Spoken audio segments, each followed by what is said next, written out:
Hello and welcome to the Art of Decluttering podcast. I'm your host, Amy Revell, and we are into week 2 of our Decluttering and Organising 101 series. We're going back to basics. It's been quite a few years of the podcast, over 4 million downloads. And so I really wanted to come back. We've been doing so many topics over the last year about mindset and how we think about clutter and economics and lots of different psychology things.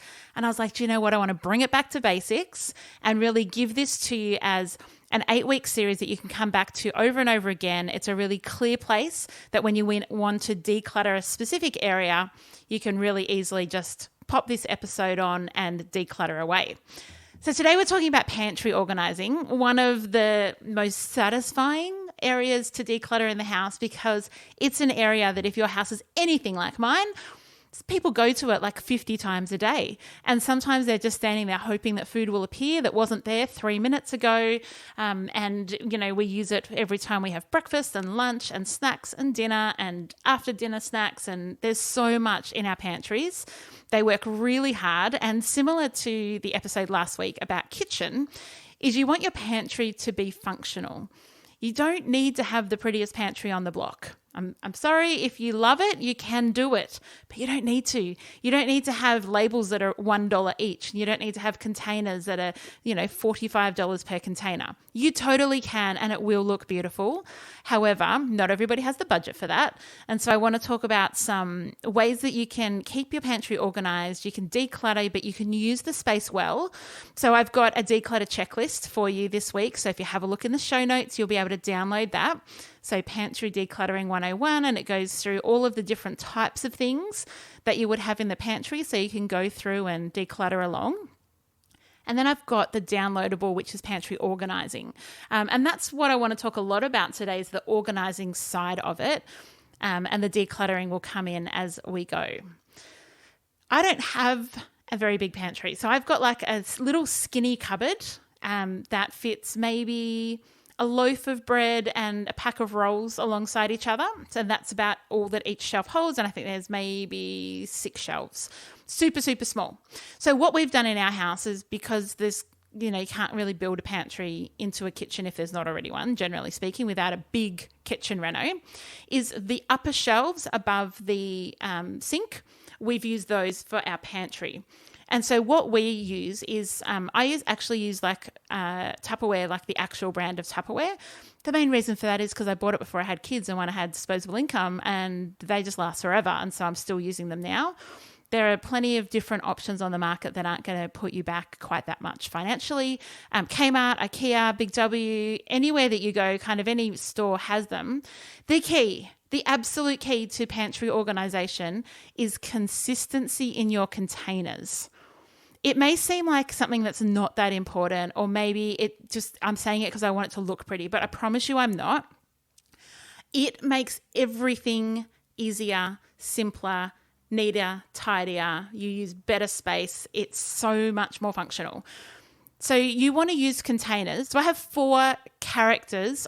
If a container can have a character, which it is now, 4 characteristics of the best types of containers, I think, for pantry organisation. So first of all, you want them to be uniform. You want to have the same type. It doesn't mean they all have to be the same size, but you want to have the same type. So if you're going with glass containers with a bamboo lid, you want them all to be the same brand. You want them to be uniform. If you're going with plastic containers with plastic lids, same brand and uniform. You can buy them in different sizes, but you want the same brand. You want them to be clear. You want to be able to see what's inside, people. I don't understand the pantry containers that are not clear, because it just takes much longer to do everything and you can't see how much is in there. That's probably the most annoying bit about it. Like, I can put a label on the front so I know, yes, that's icing sugar. But if I don't know whether I've got a full icing sugar or I've just got like a tablespoon left and I go and bake a cake, I'm going to be pretty annoyed when I'm like, oh, yes, I have a container that says icing sugar, but there's no icing sugar in it. Another characteristic is it needs to be modular. So what modular means is that it needs to be able to stack no matter the size. So I'm using a lot of my hands, even though you guys can't see it. But if you've, say, got a container, and Tupperware is actually really good at this. So you might have a container that is for your pasta and it's a square. And you can have two smaller rectangles that sit in on top of the lid, and then you could put a square on top. So if you think of modular like how you would build something, so they've got same dimensions. And so you can stack, and it's just easy. Also, if they're empty, you can also stack them in your kitchen until you do need to use them. So modular is actually more important than you would think. And what modular means too is, and so let me give you the fourth characteristics, and that is stackable. So it's one thing to have things modular, but if they don't stack because the lids are a little bit of a funny shape, or there's a dome on the lid, or it's tapered or something like that, it just drives me bananas. So find containers that are uniform, clear, modular, and stackable. That is what is going to change the way that your pantry is organised in terms of your raw and loose ingredients. So your flours and rices and pastas and your choc chips and your cereals and your snacks and your biscuits and your nuts and your dried fruit, all of those types of things. I recommend as soon as you open a packet, you want to put it in a container and have it labelled. Now, for our family, because we don't have a whole lot of like additional pantry space, I just decant it as soon as we get it home from the shops.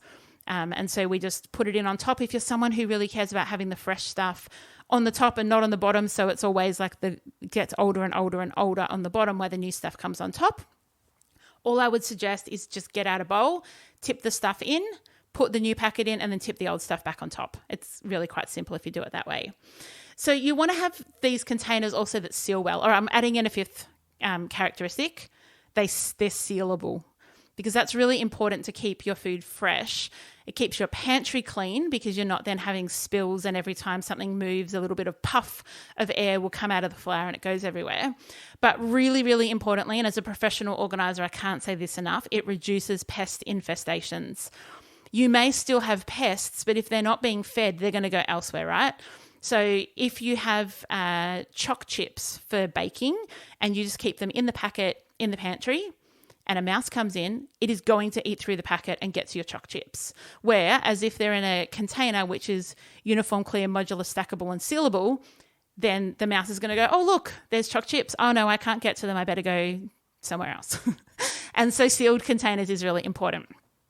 Now, I might hear you asking, okay, well, what do we do with the stuff, Amy, that I don't want to decant? So I have like Gravox. I'm making gravy, or I've got stock cubes. I'm not going to go to the packet and empty all the stock cubes into a container. Now, you could. And I have worked with clients who literally decant every single thing except for jars and tins. And I have worked with a client, or seen a client. I didn't actually work with them because they reached out and they didn't actually need my help. But they would put tins in containers with lids, modular, stackable, clear, blah, blah, blah. And so it really did look picture perfect. Over the top possibly, but each to their own. So for items that you don't want to decant, I would say use open or closed, like with or without a lid, storage containers that are larger and can contain a whole category. For example, I have a category in ours that is, I'm trying to think what it's called. I think it's called flavouring, and it has stocks, it has herbs, it has spices. I think that's all it's got in it, yeah. And gravy, I think. So for us, that's like the flavouring things. And so we know what goes in that category, and when we need something, we know where to go for it, rather than having each of those individual items which have different shapes and sizes and might fall over and slide to the back of the cupboard. If you've got a storage container and you can put all those things in, that's awesome. And if you need the space, just get a storage container with a lid so you can stack them like you would for your containers for your raw and loose ingredients. And so you might have one container of pasta sitting next to a container of food colouring and patty pans. Or you might have one that's got birthday candles and matches next to one that's got your herbs and spices, or next to one that's got your crackers in it. So you can kind of, use containers as you like. We use two different types of containers in our pantry. We use one container for raw and loose ingredients. So that's our classic Tupperware. I think they're called modular mates from memory. And so that's where all of the raw ingredients that go. And then in that skinny pantry that I described, where like bread and Vegemite and Panadol and all of that stuff goes, we've got open storage. So the bread just goes into a container. So it's not like leaving crumbs, and you can just grab the container out when you need bread. and we've got those in there as separate containers. So it looks nice because they're the same. They're not fancy. They're just from Kmart, but they really, really do the job. Now, something I'm passionate about, and not everybody is about labeling your food containers. So I'm a huge fan of labeling the raw loose containers, so like my modular mates, where you're keeping your ingredients. I just think that that's efficient and smart, because then you're not looking at it going, oh, is that self-raising flour or plain flour? And the amount of clients that I work with that don't have labels and say, oh, no, I don't need labels, but then tell me every time they cook they have to put their finger in and taste whether it's sugar or salt or icing sugar and I'm like, oh, that's kind of gross. You would be much better having a label. So I say label every food container. Everything you decant, label. And then anything that you categorize, label. So for our Vegemite and honey and peanut butter, we have one that just says condiments. And so it's a container, it says condiments, and we just know what's in there. And it also means that if you've got friends coming over, you've got people in the kitchen and they're looking for something and they say, oh, where's your Vegemite? Say, oh, in the pantry, it's labelled condiments. So easy, and it's easy for your kids to find. And I just find it really helpful for when I'm writing a shopping list as well, because I can just like scan and see what I need. So label. You can use masking tape and a Sharpie. You can use like a label maker, which is what I use, or you can get like fancy labels printed if you want to, or you can probably even buy a machine and do them yourself. I'm really not a fan of the labels that you buy from, like that's a sheet label where it's got like all the things pre-written, because nobody knows what you're going to have. And then you're getting labels that you're not going to use, and you don't have the labels that you do want to use, or you have 16 different types of nuts, but it only has it just has the word nut 3 times. So I'm all for customizable, even if it's masking tape and a Sharpie. All right, in your pantry, a hack is to only purchase in bulk if you cook in bulk. Now, I know that it might save you money. However, the space in your pantry is also really valuable. And so if you're buying in bulk and then having to store in bulk, you're having to have larger containers, which cost you more money. It's going to go off quicker. And so don't go buying heaps and heaps of something if realistically you use it twice a year. You're actually going to save more money by buying just what you need, maybe paying a few cents per kilo more, and then buying it again when you need it in 6 months, and not have it sitting around going off in your pantry. So what do you do if you do buy multiples of items? So let's say I've got a box of crackers on the go, and I know that my kids go through crackers really, really fast, and so I've bought an extra 5 boxes. Where do I put those? Because in my house, there is no room in the pantry. You cannot just put boxes of crackers anywhere, because the containers I have use the space that I have, and there's no excess. So there's a funny little, I'm imagining it used to be for wine or something. There's these little cubes on the side of my bench, which you could chuck maybe 4 wine bottles in if you picture the size. And so we use that for any of our overflow. Buy extra biscuits, they get put in there. Extra muesli bars that don't fit in the muesli bar container go in there. And so we find that when we're working with clients as professional organisers, that people will often just have those excesses randomly in the pantry, or maybe they're trying to shove it behind the container. And it can make it really messy and really hard to see what you've got and keep it organised. My recommendation is to keep your spare grocery items in one space together. And then you can kind of go there when you run out of something, and you check there before you go shopping. So then you're only buying extras that you have the space to store immediately. So even though I know that over the next 2 weeks my kids say would eat 12 boxes of crackers, if I only have space for 6, I only buy 6, because otherwise it's just going to be sitting around and getting annoying and in the way. And so just buy what you have the space to store. And if you have this spare grocery item place, it does give you the freedom to buy a 2-for-1 and know that you've got somewhere to put it. We do for a lot of clients is we'll just have quite big tubs that sit at the bottom of the pantry that you can kind of, if on wheels even better, wheel in and out, and you can just put your spare groceries in there. And so they're all in there, and when you run out of something, you open that up, see if you've got it, and then if you don't, you need to buy it next time. And a tip for you if you've got deep pantry shelves, I don't know what happened in the 80s and probably any time before that, but at some point someone decided that pantries were better if they were a metre deep. And just public service announcement, it's not. about 30 centimeters is about as deep as you want to have a pantry, because otherwise things get lost at the back. And so clients are forever saying to me, oh, basically from waist down, we don't use half of the shelving at the back. I don't even know what's in there.